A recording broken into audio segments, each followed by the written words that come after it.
Okay, so this is all of section 15.5. Go ahead and skip ahead if we covered some of it in class, but here we go. So for partial derivatives, there is something also called the chain rule. So remember, like last year, when you had to do the derivative of something like this, you had 3x squared plus 5x to the 1/2. So you multiplied 1/2 to the front, and 3x squared plus 5x went back, and you took 1 away. All right, and then times the derivative of 3x squared plus 5x, right? So 6x plus 5. All right, so that was your chain rule, and basically you could have thought of it also like this, that you have two functions, right? So you have f of x is your square root function, and then the stuff inside there, x, is g of t, so another function that looks like this, so with t's instead of x's. So basically, if you are doing your derivative of your function with respect to t, because by the time you took this and plugged it in for x, then what you were really doing, you're doing f prime of the overall function with g of t put in it, and then you were multiplying that by the derivative of t. So that was just like a harder way to think of this problem right here. So anyway, so when we have partial derivatives, we have a chain rule. So suppose you have a function, z is a function of x and y, it's differentiable, and x is defined as a function to do with t, and so is y. And both of those are differentiable as well, like you can do the derivative.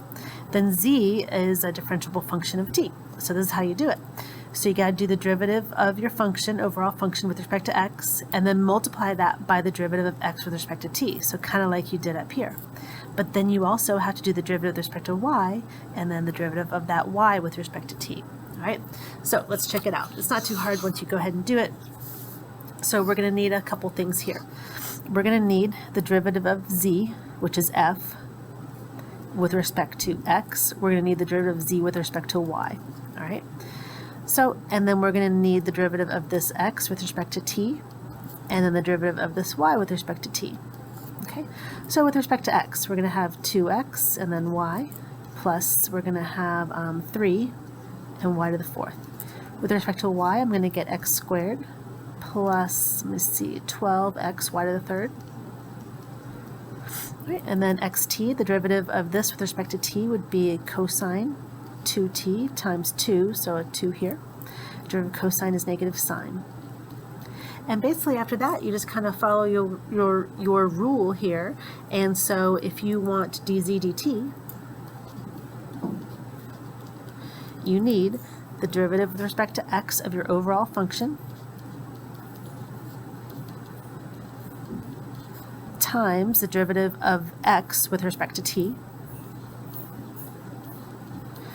plus the derivative of your overall function with respect to y times the derivative of y with respect to t. Okay, so that's basically it. And then it does say when t equals 0, so we'll go ahead and fill that in. So when t equals 0, you have to kind of like work your way out here. So when t equals 0, you're plugging that into here. So x would be equal to sine of 0, which is 0, and y would be equal to cosine of 0, which is 1. So when that happens, that's how you know your x and your y. So this part right here, so let's see. So we have 2, my x is 0, my y is 1. All right, and then over here I have 2 cosine of 2t. Well, t is 0, so cosine of 0 is 1, so that's going to be a 2. Over here I have x is 0 plus 12 y to the 3rd. All right, and then sine of 0 is 0, so that whole thing gets wiped out. So really I'm only getting an answer from this part right here. So when t equals 0, my derivative is 0, so 3 times 2 basically. I'm getting 6 for my final answer there. Oops, sorry. Okay, so the derivative in the previous example can be interpreted as the rate of change of your function z with respect to t. as the point xy moves along the curve.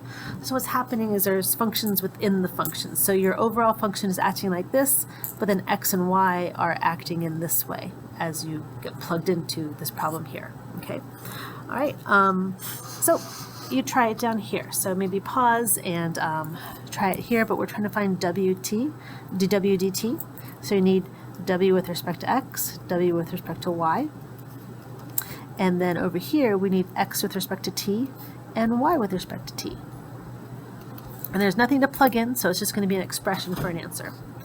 So wx will be 2x, wy will be just this guy, 6yz. X with respect to t will be 6t, and over here will be 2. So dw dt will be 2x times 6t, so 12xt.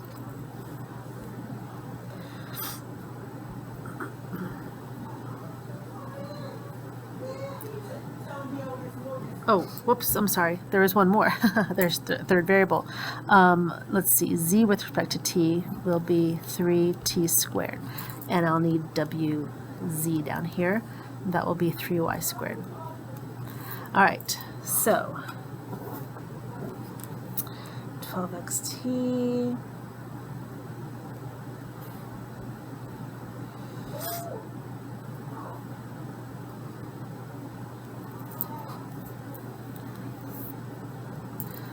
plus, then I need 6yz times 2. Then I need 3y squared times 3t squared.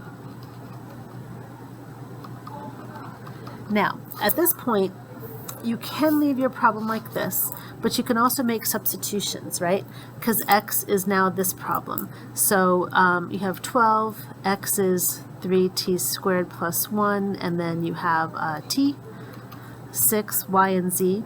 Well, so that's really 12. So 12, y is 2t minus 2, and then z is t to the third. And then out here, 3, so it'll be 9, y squared, and then t squared.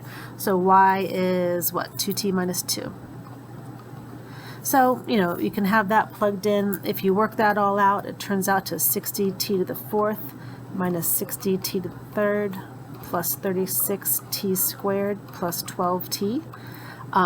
So that could be your final answer, or you could just leave it like this, or I think in the book they might leave it like this.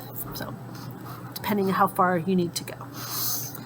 All right, so moving on here. So sometimes these equations here have, for x and y, have more than one variable. So that makes things way more exciting. Okay, so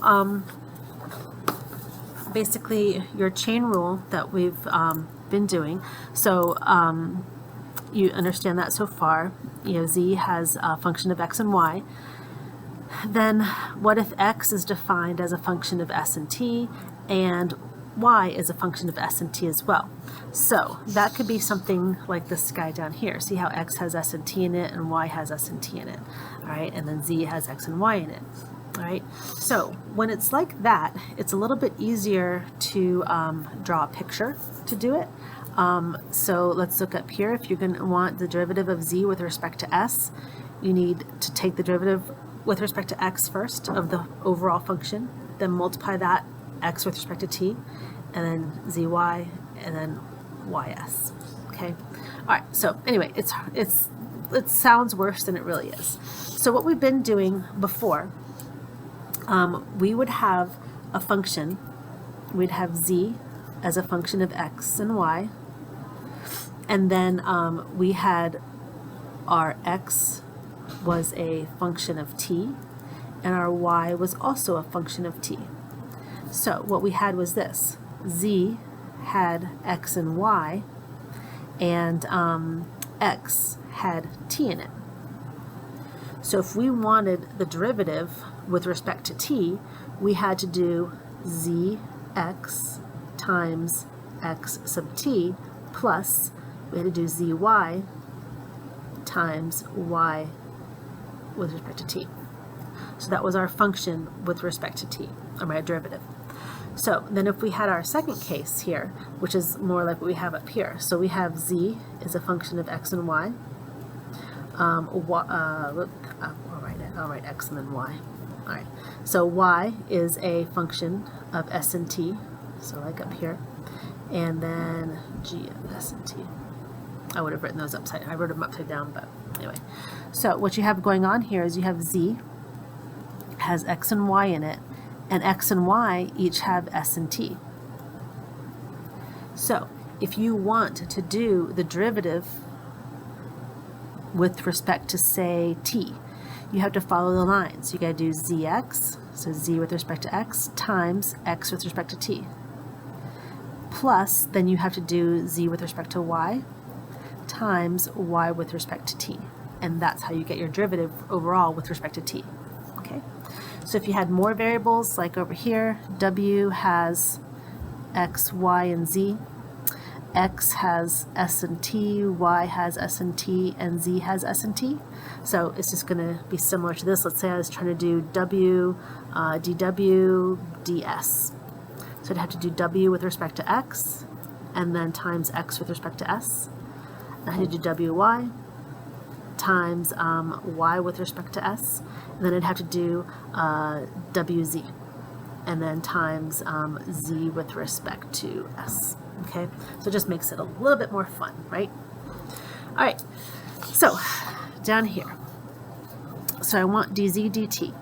So I only have x and y, so I need zx and zy.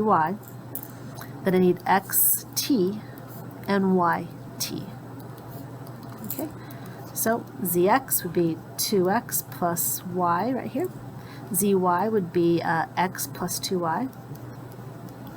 And then x with respect to t is 1, y with respect to t is s. So if I want dz dt, all I have to do is take 2x plus y, multiply it by 1, plus x plus 2y, and multiply it by s. Now, at this point, you can leave it like this, but realize, like we did before, you could also go and plug in for x. You could plug in s plus t. For y, you can plug in s times t. Over here, s plus t, and then there, st right there. And so if you need something in terms of all s's and t's, you can, but you can just leave it like this most of the time, unless you're told to write it in terms of just s's and t's. Okay? All right, so let's try one more here. I want dz dr. So notice that here's my x's and y's, and then x and y are defined with r's and thetas. So I'm going for r's, so I need zx and zy. And then I need xr and yr. All right, so xr would be cosine theta, and derivative of y with respect to r would just be sine theta. And the derivative with respect to x here is 2x. With respect to y would be 2e to the 2y. Okay, so dz dr will be 2x times cosine plus 2e to the 2y times sine. And again, you can make substitutions for x's and y's, but you can also just leave it like this. It's fine. All right, so make sure you get the idea that when we're doing these derivatives, these partial derivatives and whatnot with chain rule, this is what we have. For instance, in this last example, r and theta are your totally independent variables. X and y are depending on r and theta, but they're considered to be intermediate variables. And then z is totally dependent on all these things, so this is a dependent variable. Just in case you wanted to understand that. Okay. All right. Our last little bit right here. We're almost done. What do these derivatives mean? So these derivatives, for example, let's just write one down. How about dz dr? So this is the rate of change of z with respect to r, right? With respect to that variable. Okay. Okay, so here's a big one for us to try here. So let's see. We're going for du ds. So u has x, y, and z in it. So we need ux, uy, and uz. Now, we're going for s's. So I need xs, ys, and zs. And I've also been given some numbers to put in, so extra fun. Okay, all right, here we go. So ux, I'm going to have 4x to the third. Y, no more x's. Uy, so there's one there. So x to the fourth plus 2y, z to the third.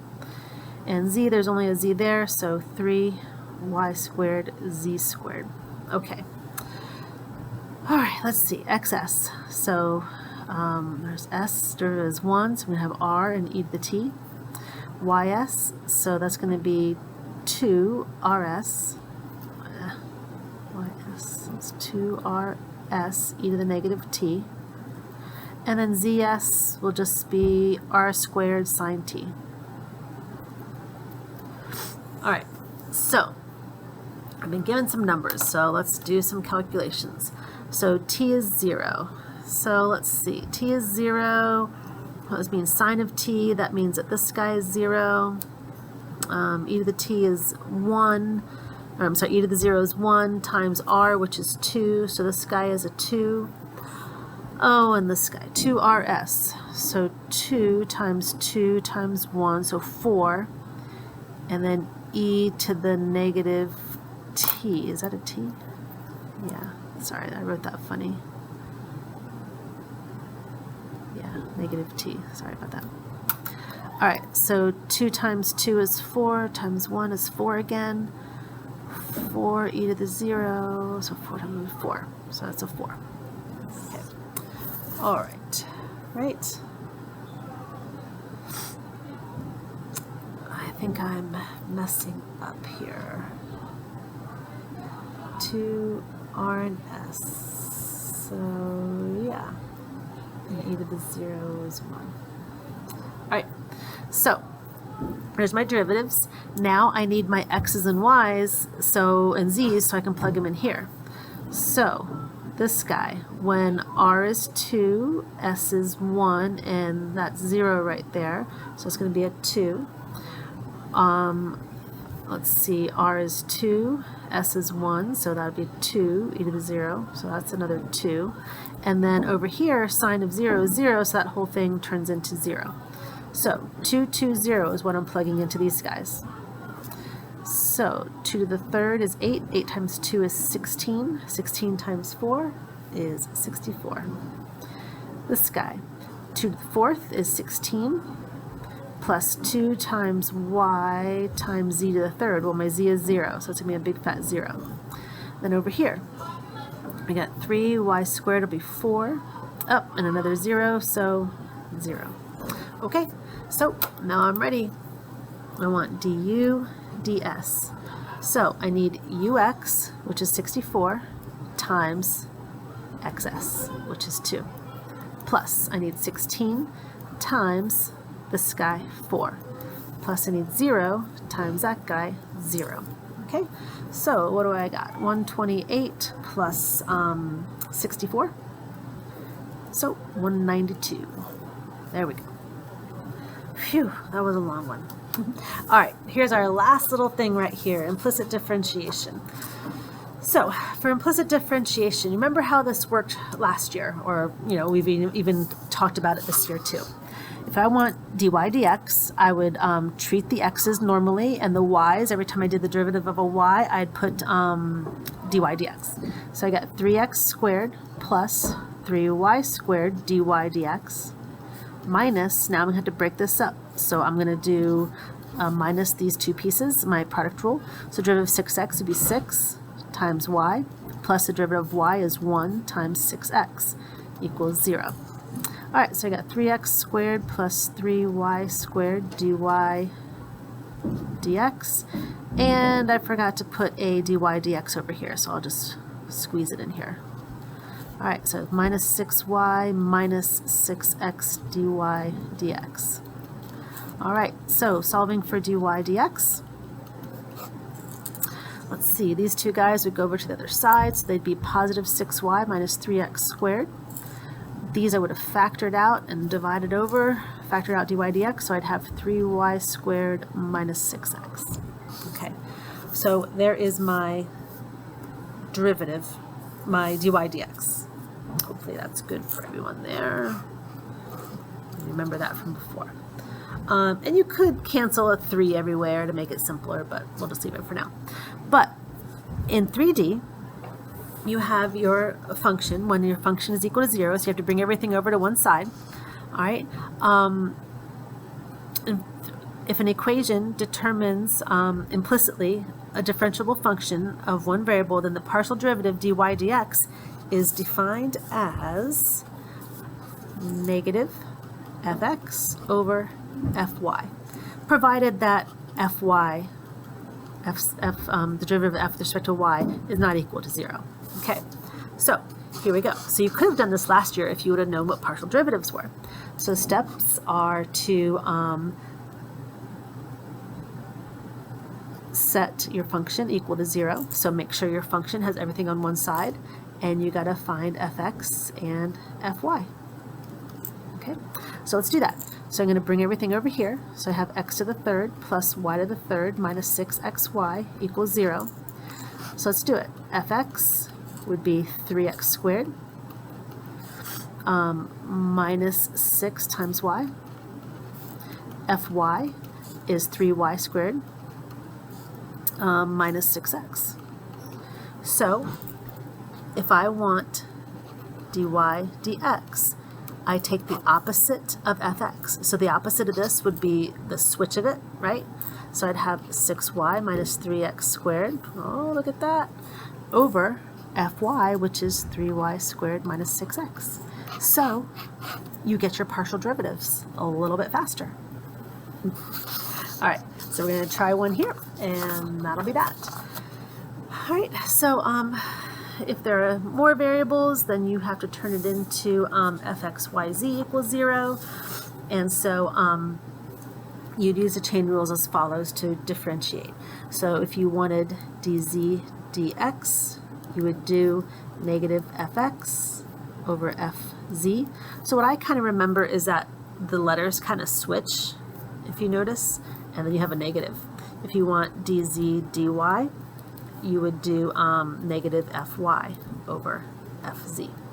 Okay, so let's find it right here. We want dz dx, so we're going to need some things here. So if I bring that 1 over, that's just be a minus 1. So I'm going to need dz dx. So I'm going to need negative fx, so negative fx would be 3x squared plus nothing, nothing, and derivative of this with respect to x would be 6yz.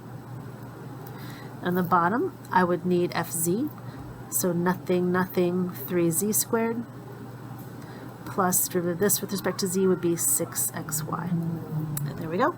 And so if I wanted dz dy, I would need the negative of the derivative with respect to y, so that'd be 3y to the second, plus 6xz.